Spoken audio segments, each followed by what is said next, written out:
Hey Gemini, welcome to your third week of June extended reading.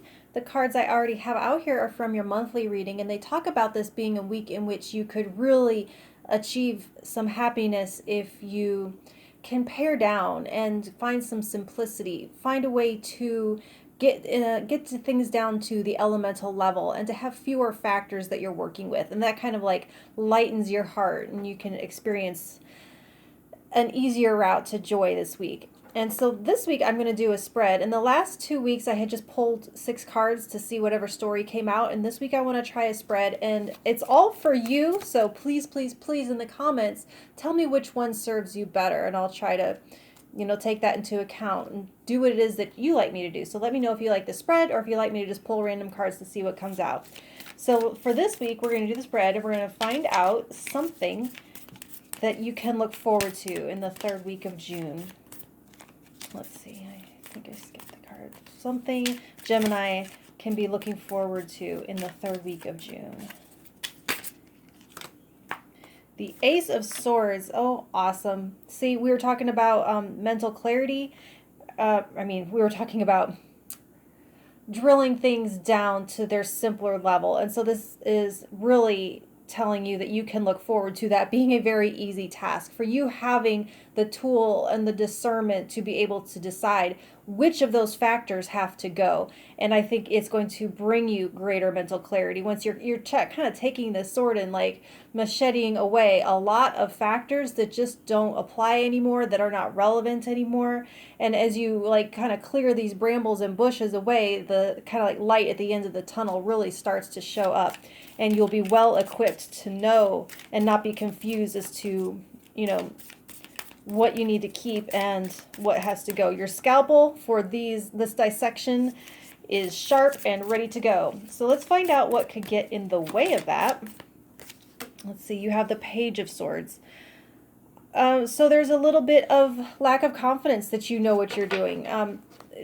Your tool is sharp and ready. You know the truth, but there is a little bit of, I feel like this is a new experience. I feel like this isn't territory that you've been in before, and there is a sense of not really being able to trust yourself, of feeling like I feel like you feel like you're younger than you are. You know how we start to age and have to, you know what, I am above a certain age. I do know things. I do have some authority here. I do have some experience I can learn from. But you kind of like, I want to say it's like imposter syndrome almost, like you doubt what you actually know, and that can keep you small. It can keep you quiet. It can keep you from really wielding this sword. You might feel like you really don't have experience of discernment, but you actually do. Let's see what the advice is for how to overcome that. Oop. Not drop stuff everywhere. 6 of Wands. So I feel like it would be appropriate to go ahead and ask your friends. Say, you know what, am I guess I don't know exactly what, but whatever it is that you feel like you need to know, you can look for that external validation. I mean, all the time it will get to be a drag, but every once in a while, if you have a serious question, like, what is my strength? What do you see as my greatest talent, this or this? Or am I better at this or that? Or you can seek reassurance from your friends. I feel like it is out there. You can get on Facebook and like post, like, I need, someone, can you, what do they call it? Something with your feathers. I don't know. But blow you up a little bit. Bring that confidence back for you, because I feel like you might need that objective outside opinion to tell you that, yeah, you know what? You do know what you're talking about, because remember that time that you helped me because you were, smart enough to do so or whatever. So yeah, go ahead and look for external experiences to validate that you know that you have this capability. So what it is that Gemini needs to release this week. That's just looking for one. The Magician. So you don't have to, I like this with the 10 of Cups. There's nothing that you really have to make or create or do. This is more of a breaking down, a simplification, a removal of clutter, a removal of factors, a clearing, what's the word I'm looking for?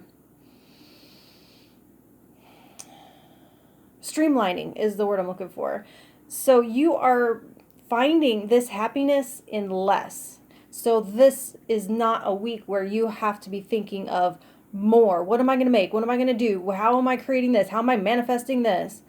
You are doing the opposite. You are actually reducing what there is, and that is leading you to where you need to go. And so what it is that Gemini needs to embrace this week. You have the Six of Cups. Aw, embrace what you love to do. Embrace family time. Embrace your hobbies. Embrace the things that you haven't had, something that you've always loved to do and just haven't had time to do. Whether it's whatever it is that you would consider play this week. So this has a certain productivity, wrapped up in it that you can release, and you can embrace doing something just for the sake of doing it. Do something just for the sake of joy. Get together with someone for coffee, not because you want to make contacts or you need to talk about whatever.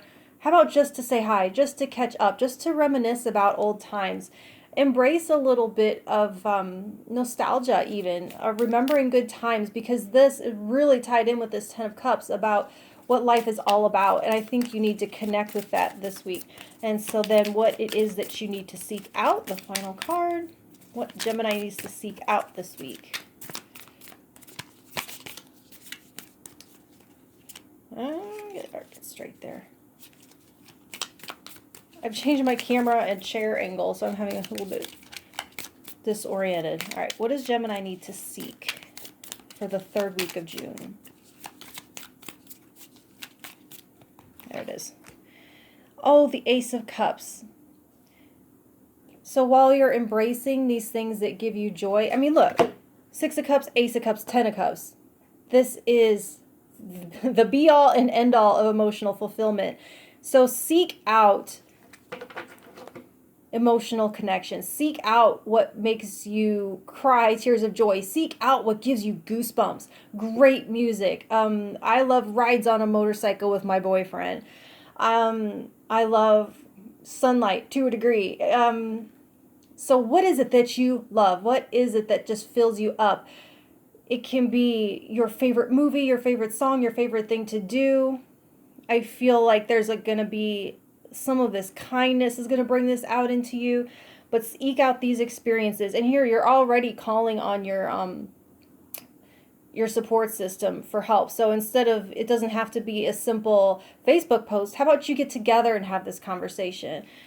This is very celebratory of you and everything that you love, and maybe this has to do with maybe some reassurance that you are good at the thing that you do just because you love it.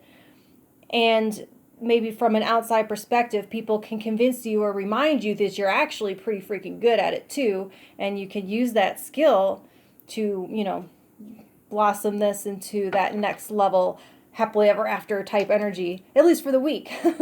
All right, Gemini, that's what I have for you for now. And I'll talk to you next week. Thank you.